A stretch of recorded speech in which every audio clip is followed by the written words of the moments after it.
본문은 에스겔 선지자님의 예언입니다. 에스겔 선지자님은 그 당시에 온 이스라엘 백성들이 거짓 선지자들이 너무 많아지니까 신앙이 변질되기 시작하는 거예요. 그러면서 삶도 변질이 되기 시작하는 것을 보면서 아버지 하나님께 진심으로 기도하고 기대할 때에 아버지 하나님께서 에스겔 선지자를 통해서 앞으로 다윗이 목자처럼 이 이스라엘을 인도할 때가 있을 것이라고 예언하고 있습니다. 본문에서 에스겔 선지자님은 이스라엘 백성을 양으로 그리고 다윗을 목자로 표현하면서 궁극적으로는 한 7, 800년 후에 이 땅의 인류의 온전한 구주로 오실 예수 그리스도를 예표하고 있는 것입니다. 왜 이스라엘 백성들과 성도님들은 양으로 비유가 되어질까? 양은 우리 사람으로 이야기하게 되면 이 색깔을 잘 구분하지 못하는 생명입니다. 그리고 다른 동물에 비해서는 눈이 아주 나쁩니다. 그러므로 양은 어디가 흙이고 어디가 목초고 이것이 건초인가 아닌가, 특별히 독초까지도 구분 못하는 아주 연약한 양입니다. 그래서 목자는 늘 양보다 아침에 일찍 일어나서 오늘 먹일 목초지로 나가서 어디에 독초가 없는가 일일이 살펴보면서 독초를 먼저 뽑아냄으로 말미암아 양들은 푸른 초장에서 목자의 은혜 가운데 맛있는 풀을 뜯어 먹을 수가 있는 것입니다. 지금도 우리 성도님들은 신앙적으로 봤을 때 생명 혹은 인생의 방향 감각이 참 부족한 분들입니다. 그래서 우리는 때로는 무엇을 해야 될지, 어디로 가야 될지, 어디가 인생의 독초가 있는지 모릅니다. 그런데도 참 목자 되시고 목자장 되시는 예수님께서 먼저 늘 앞서가셔서 큰 어려움은 작은 어려움으로, 작은 어려움은 없었던 어려움으로 비껴가게 해주셔서 이번 한 주간도 우리들의 교회와 여러분의 삶이 이만큼 푸른 초장이 되신 줄로 믿으시기를 바랍니다. 그러므로 선한 목자는 어떠한 목자일까? 자기의 양떼를 위해서 막대기와 지팡이가 있다는 것은 자신의 생명까지도 버리겠다는 각오가 있는 목자가 선한 목자입니다. 그 선한 목자는 우리 예수 그리스도인 것입니다. 지금 예배를 드리고 있는 영적인 양 성도님들 한 분 한 분의 영혼을 위해서 예수님은 십자가에서 자신의 목숨까지 버리셨습니다. 그리고 부활하셨습니다. 예수님은 자신의 죽음으로 죽음을 이기신 분이십니다. 부활절이 지났지만 다시 한번 머릿속에 생각해 보십시오. 우리가 믿고 있는 예수 그리스도는 위대한 성인이 아니십니다.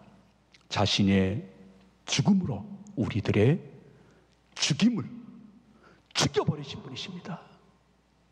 다시 말해서 자신이 십자가의 대속의 속량의 제물이 되시고 3일 만에 부활하심으로 우리의 죽음과 영벌과 지옥 권세를 이기신 참 선한 목자, 그리고 목자장 되시는 예수 그리스도, 그분 외에 우리의 과연 목자가 있을까? 한 번쯤 말씀 속에서 여러분이 분별력을 가졌으면 좋겠습니다.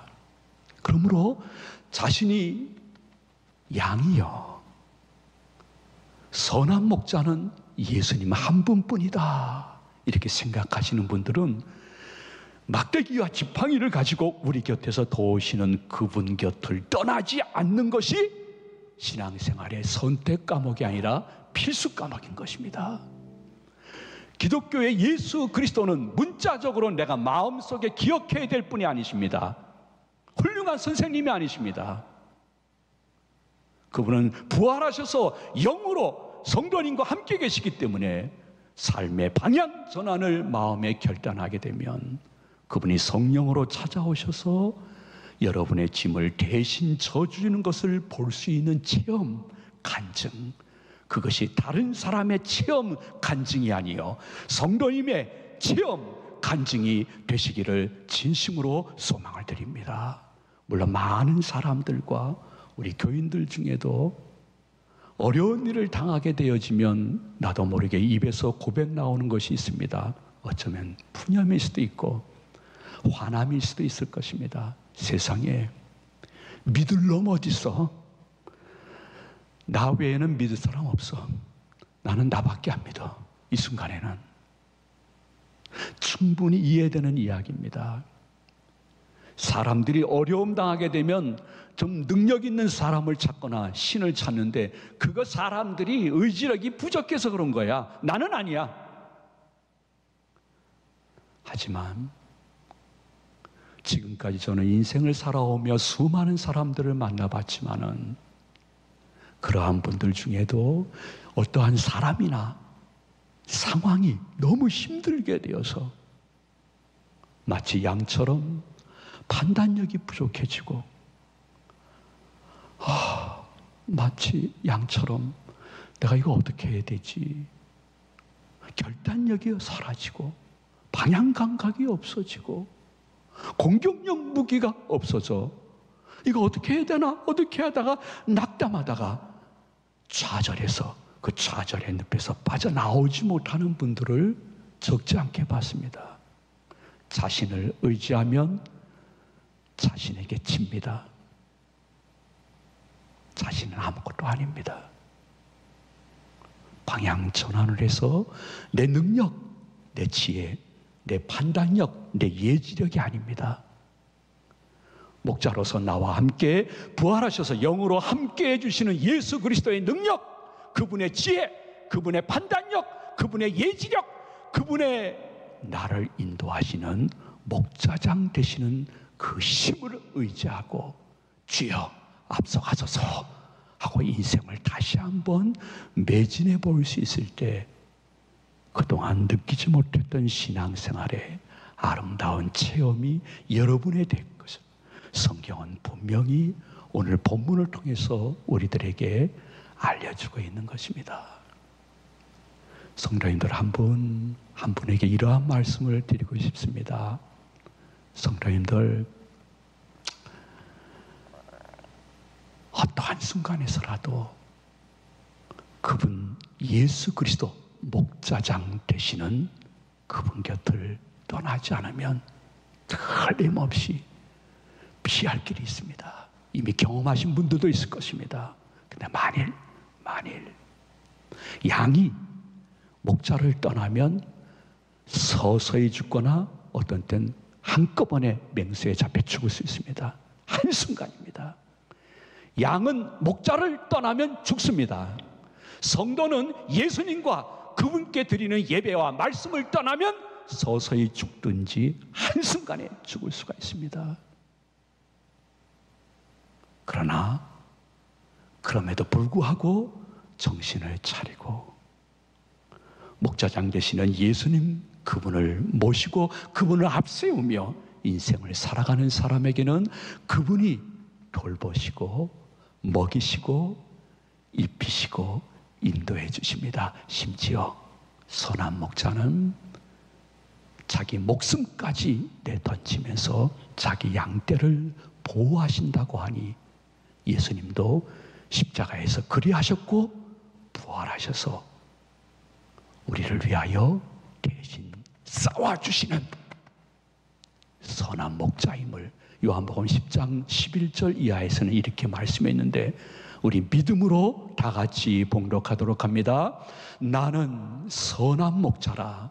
선한 목자는 양들을 위하여 목숨을 버리거니와 삭구는 목자가 아니요 양도 제 양이 아니라 이리가 오는 것을 보면 양을 버리고 달아나나니 이리가 양을 물고 가고 또 해치니라.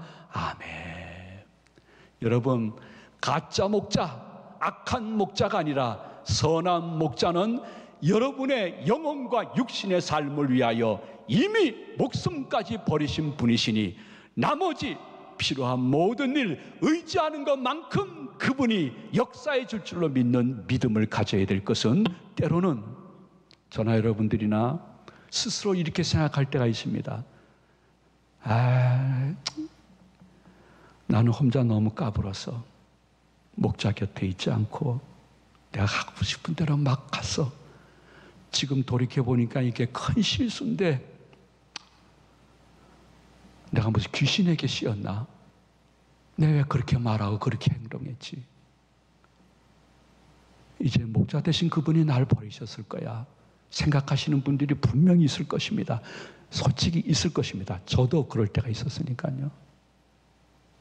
그러나 여러분이 잊지 말아야 될 것은, 선한 목자는 그렇게 까불다가 목자 곁을 떠나서 어두운 곳을 헤매는 그 어린 양 한 마리를 위해서 들녘 우리의 99마리의 양을 가두어 놓고 급히 그 한 마리 양을 찾을 때까지 돌아다니시고 결국은 찾아내시는 분이 선한 목자라고 누가복음 16장 3절 이하에는 이렇게 우리들에게 언약해 주고 있습니다. 우리 한번 다 같이 봉독하도록 합니다. 예수께서 그들에게 이 비유로 이르시되 너희 중에 어떤 사람이 양 100마리가 있는데 그 중에 하나를 잃으면 99마리를 들에 두고 그 잃은 것을 찾아내기까지 찾아다니지 아니하겠느냐. 아멘. 이 말씀을 믿습니까? 아멘. 성도님들의 행복은 무엇일까?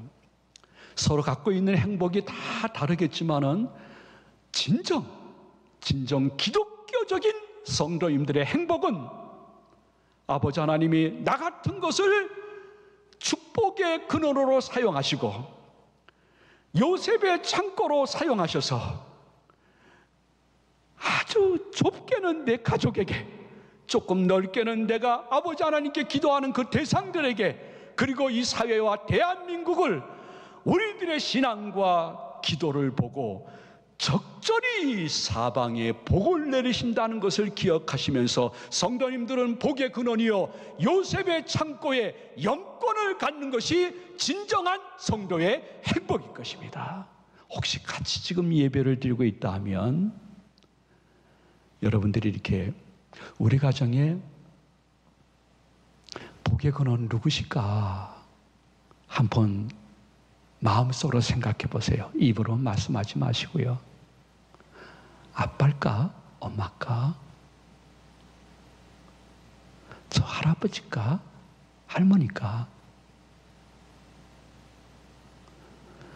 저는 조금 더 가식 없이 얘기할 수 있는 것은 우리 가정 41명의 복의 근원이요 요셉의 창고는 93세가 넘어가는 저희 어머니의 아침 기도라고 생각합니다. 이름들어 자녀들을 위해서 하루도 빠짐없이 시간과 장소를 정해놓고 기도 제목을 가지고 기도하는 어머니, 그분 한 분을 통해서 나머지 모든 사람들이 영육간의 복을 받고 있다고 생각합니다. 물론 그 기도를 들으시는 하나님의 응답이라는 것은 부인하지 않습니다. 다만 하나님의 축복을 가족들에게 잘 기도로 나누어 주시는 분이 계시다. 여러분의 가정엔 누구십니까? 혼자 예배 드리시는 분 계십니까? 걱정하지 마세요. 어쩌면 여러분이 복의 근원일 것입니다. 성도님들 잘 알고 있지 않습니까? 요셉 한 사람 때문에 보디발의 모든 사람들이 사방에 복을 받았습니다.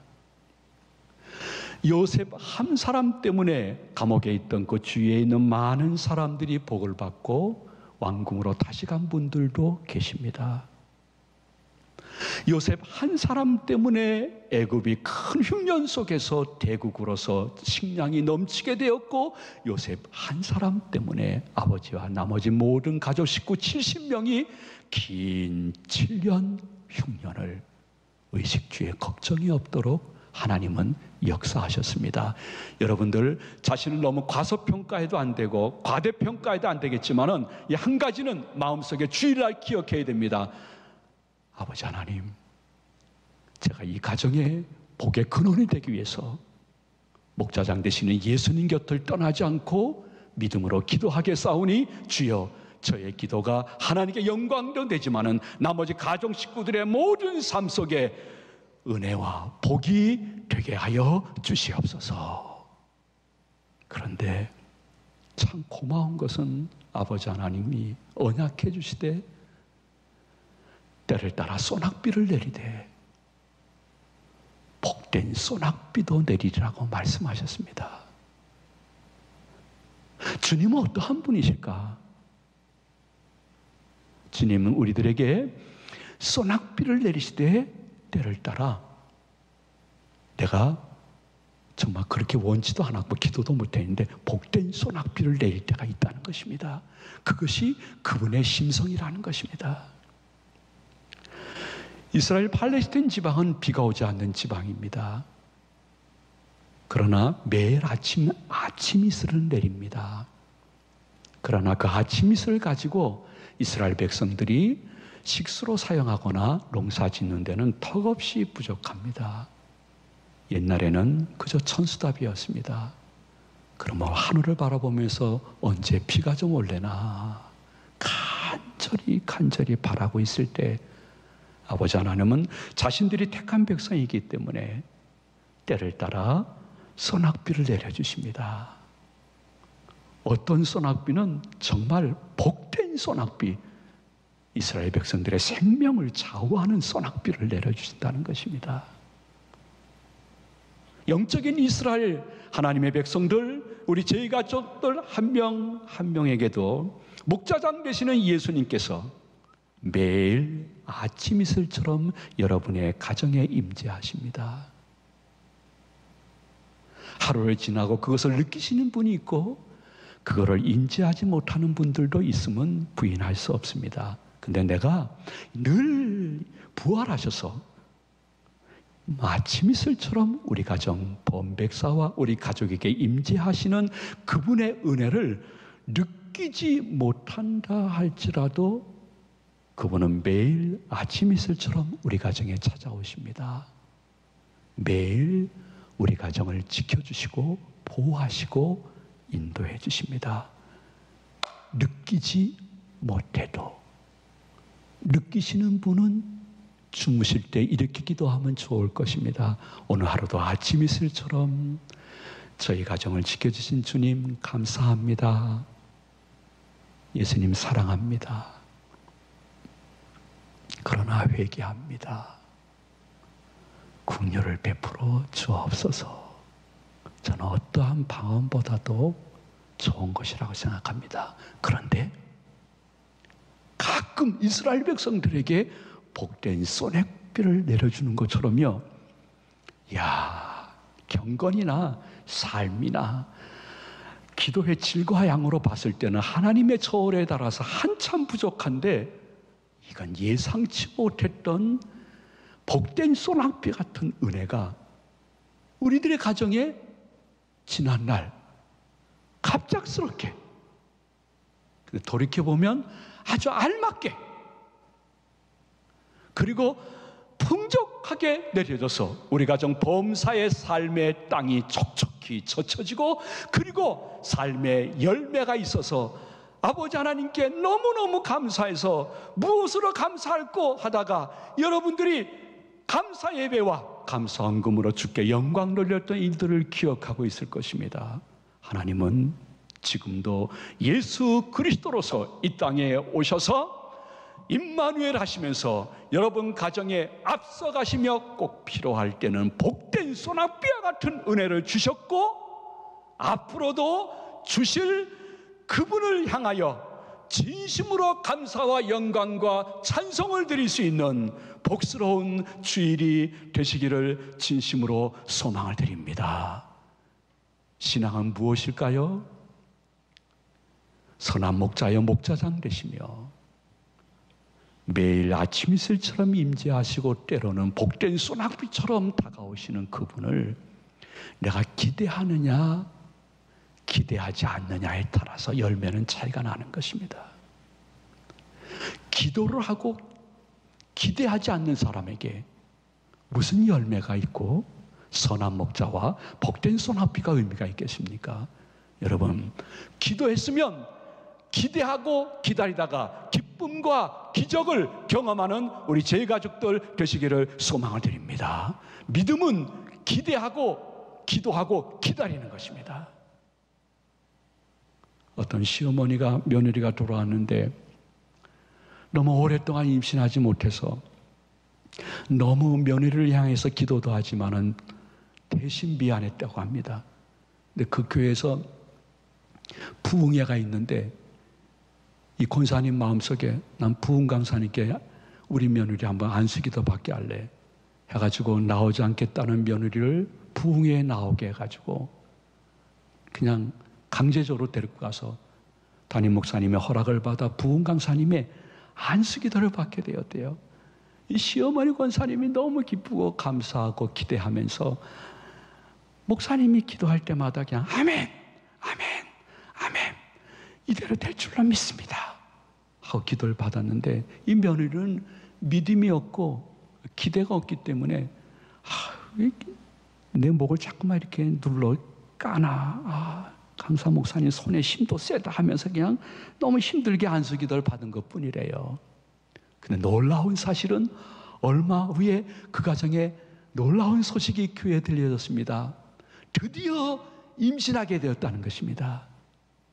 근데 누가 임신했냐 하면 시어머니가 임신했답니다. 시어머니가 임신한 것은 믿음대로 됐지만은 소원대로 된 것은 아닙니다.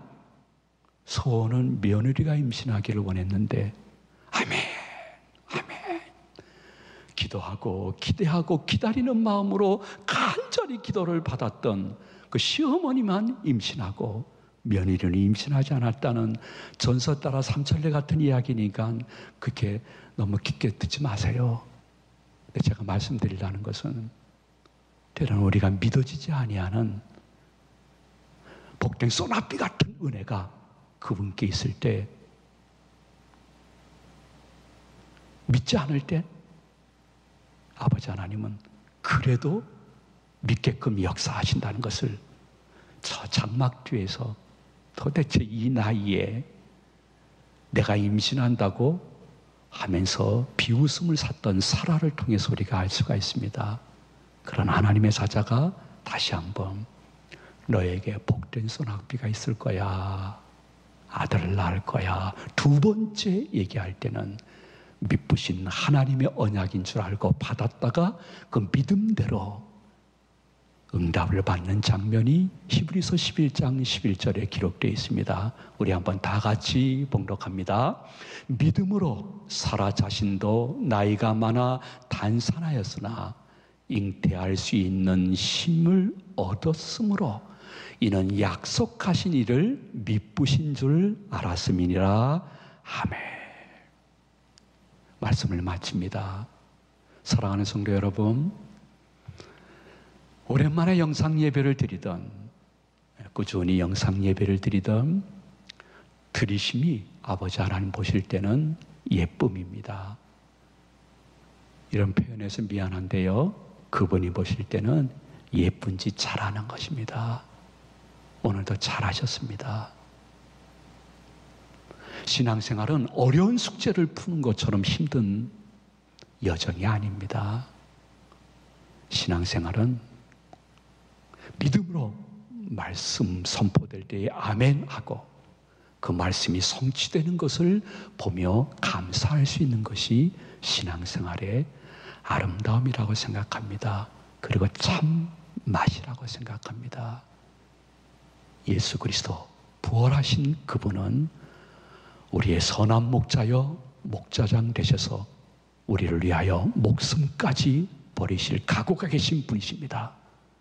그분은 매일매일 여러분들의 가정에 아침 이슬처럼 찾아오시고 동행하시지만은 때에 따라 복된 소낙비를 주신다는 것을 진심으로 믿고 기도하고 기대하다가 기쁨과 기적을 서로 같이 이야기할 수 있는 아름다운 우리 교인들 다 되시기를 주님의 이름으로 축원해 드립니다. 축복합니다.